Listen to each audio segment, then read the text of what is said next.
Hey friends. What a week, huh? I feel like I've got whiplash, you know? Yet another black man killed and another one threatened. COVID deaths are at 102,000 now in our country. And even here at Sharon Towers, we're now dealing with an outbreak of our own. There's fear, there is confusion, there is sadness. It really does feel like whiplash, because even in that there remain these little signs of hope. Reminders constantly that the world is still turning, even frivolous reminders. A friend who has finally been able to get her hair done and is so excited to feel back at the day-to-day life. Gardens growing green and crazy fast because of this constant rain we've been having. Construction out front of our building continues unabated, and so we know that there is a future coming. This week I was reading a poem by Wendell Berry from 2006, one of his Sabbath poems. And he writes this, he says, "The times are disgusting enough, surely, for those who long for peace and truth. But self-disgust also is an injury, the coming of bodily uncertainty with age and wear, forgetfulness of things that ought to be remembered, remembrance of things best forgot. Lord, forgive this fragmentary life."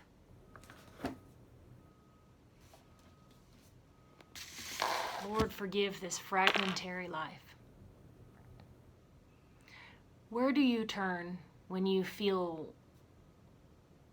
conflicted in a million different fragments?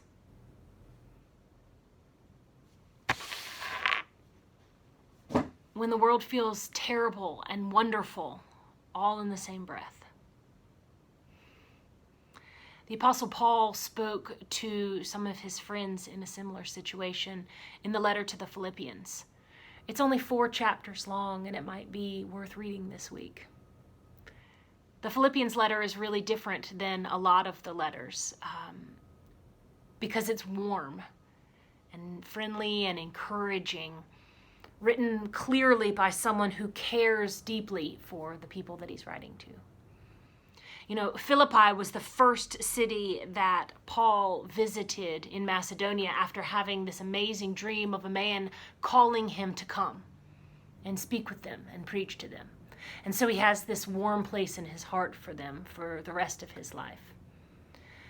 And this book has some of those gems for us when we're conflicted. Things like, only live your life in a manner worthy of the gospel of Christ. And the call to work out your own salvation with fear and trembling.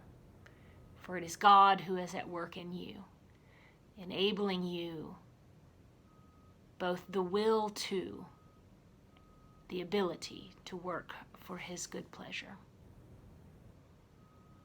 Friends, remember that you are not alone. You are not alone in feeling conflicted in these days.